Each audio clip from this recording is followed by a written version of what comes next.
Chapter 2. My days in high school were something else. My hair was dyed bleach blonde like one of my heroes, Ric Flair. I had a girl that I was attracted to named Christy. She was my first big love, but totally stuck up. I would often hang out with her by going to her church with her as my girl, but didn't get much with her because she was from a rich family and totally stuck up. One afternoon, when I was off from my classes, I dressed up in a Santa outfit and had the Santa outfit. I fell heir to this stray cat. So I put holes in the box so the cat could breathe and place it in the box. I went to the English class with Miss Whitten. I walked in and said, "Ho ho, we have a Christmas present for Christy. Ho ho." Miss Whitten knew it was me and said, "What are you doing?" Christy recognized me as well. The cat jumped out of the box and crapped on the floor in the classroom. Christy said, "Why are you embarrassing me like this, George?" As I took off the beard and the getup, I said, "It's a Christmas present, damn it. If you don't want the cat, I'll take it back." "This is inappropriate," she said. I said, "No, it is a freaking gift. Say thank you, George." The class laughed out loud, and she kept the cat.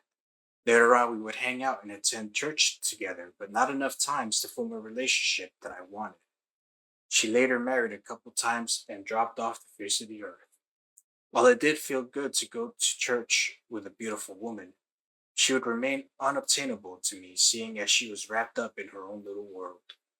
When it was time for the prom, I didn't have a date, but when I crashed it, I was dressed up to the nines and ended up stealing a date as we left the high school and went on to Virginia Beach. I had a 1972 Buick Skylark, had a night of thunder under the sheets, and actually we were dancing in the sheets. When daylight came and I drove back, the car broke down and had to get it towed back to Richmond. It was a nice night with Grace, but a headache to deal with in getting the car back and getting it worked on. Summer was quickly approaching and time for graduation in my senior year of high school. My good friend Spencer decided to go with me to a place called the Lee Art Theater. Miss Minnesota was performing, and she walked down the catwalk with her slender body and her pantyhose shining from the bright lights. We were highly entertained. Finally, you heard a big bang at the back, and this old man was jerking himself off to her with one hand and trying to touch her with his other hand.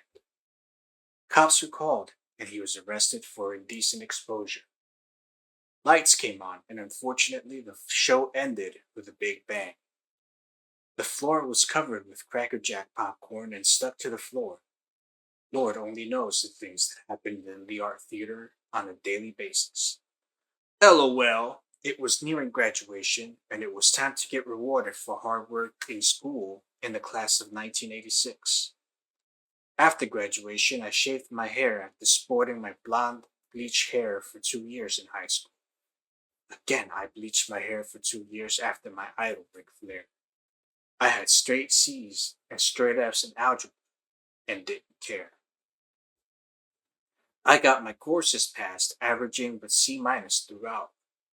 My family watched me walk down the aisle when I got my diploma, and it was a glorious day and a great day to be the man with high school diploma in hand.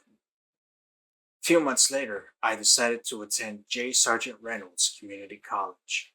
I took business administration and an elective of mass advertising. I took a course at Dale Carnegie School of Broadcast Communications. Time flew by, and then I decided to get out and start to get into the working field. I worked in restaurants, waiting tables, bartending, and food prepping. I worked in the food industry to get money in my pocket, working 3 jobs and one including in the summer of 1989 at a local radio station playing music. Worked for AM radio station called WJDK. The initials were after the chief owner and operator of the station. I worked weekends spinning the Casey Kasem's American Top 40 team and Dick Clark's Rocking Countdown as well. Then I would have my time to play music and read the news and weather. My friend worked there, Michael Redacted was the disc jockey who followed me. He would spin records and read the news. It was a fun position because I was doing something I enjoyed doing. On a Sunday afternoon, I decided to do a Dr. Ruth imitation about masturbating and not going out losing your virginity. I did about half hour in a Dr. Ruth voice. Lol. Hence that what cost me my job ad libbing a voice impression and losing my job over an explicit sexual joke. I worked at another radio station under the jock name Gorgeous George Valentine until they changed their format. Hardest thing about being a disc jockeys was going through different formats and losing one's position. Through learning and experiencing editing tape and doing commercials was a great learning experience. Doing radio in general was a great learning for me altogether. It was in the middle part of in the year 1990, and I started dating this Chinese girl, a girl named Mia Redacted, Asian girl who also cut hair. Her body was tiny, yet a treat to hold and caress when I banged a gon her in my bedpost. She was very submissive, and her private area glistened when it was time to ride Space Mountain with her beaver string. It was very inviting and eager. We would spend weekends to get together. One day we would go to the beach and do other things to pass time, and then finally made a trip to a Chinese restaurant. She would always tell me to try duck, how it would melt in my mouth like just gnawing on her privates. Lol, saying that this restaurant served the duck with its head still on and actually looking right at me. I said with a smirk on my face, Garcon, please come here. I said, I'm not eating something that is looking right at me. Waiter said, no, it's good luck to eat duck while its head is still on and looking at you. I said, no, take it back with the head off. What a fucked up experience which caused me to lose my appetite. Mia giggled, saying, try it with its head on. I said, I don't think so.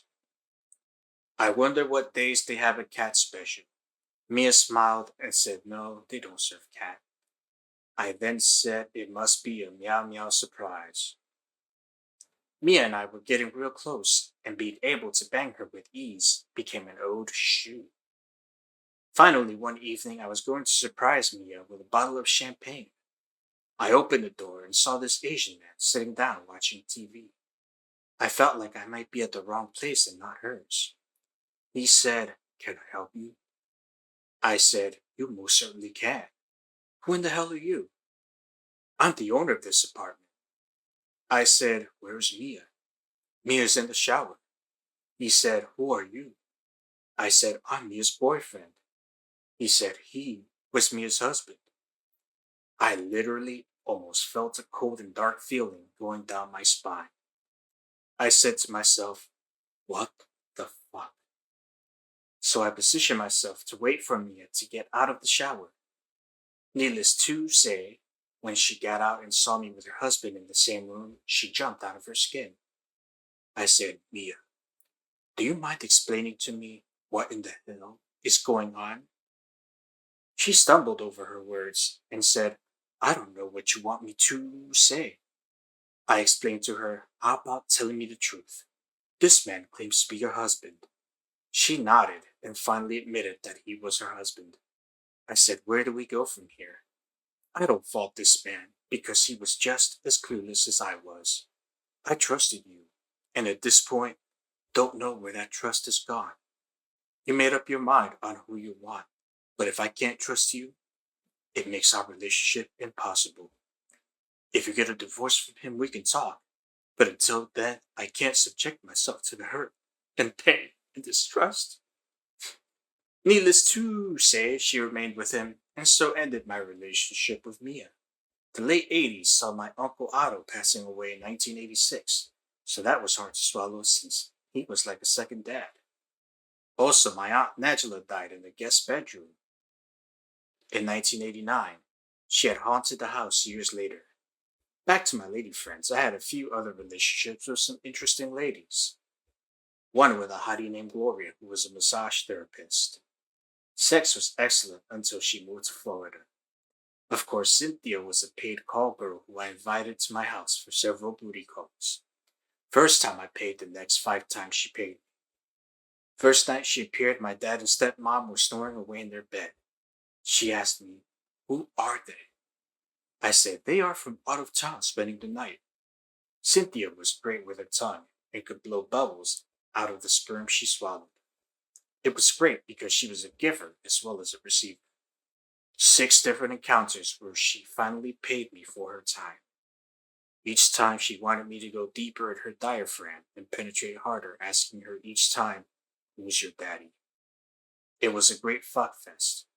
It was fantastic and therapeutic until she moved elsewhere as well, months later after frolic and fun. Then in 1990, I met this Buddhist who was trying to recruit me to attend meetings with her. Her name was Dreama. She definitely had a dreamy look, but was staunched on getting me to go with her to these Buddhist meetings. I went to one and laughed my ass off. Everybody was chanting, sitting down in an Indian tea position, chanting Ma Ringo Kai Sky. It became louder in the gathering until the toy castle got knocked down by a Buddha doll with a light burning out his belly. I laughed my ass off, but she wasn't interested in Space Mountain, so she had to be gone. A lot of foot fungus smells with people without their shoes on. It was definitely the sight and smell of the gathering that had me tripping. Then, in 1991 through 1992, I dated my friend's sister who worked with me at the radio station for about 9 months as well, Elena. Great lady, but things seemed to move on as well as her moving didn't help. So many relationships that could have been only if these ladies didn't keep moving out of state. It was the early 90s, and I was trying to get my resume ready. I worked in a few other radio stations until the format changes in each. Radio, unfortunately, is not a stable career path and didn't pay a lot, but it was fun just the same. In the early 90s, things were popping up for me as I did radio sound work and commercials.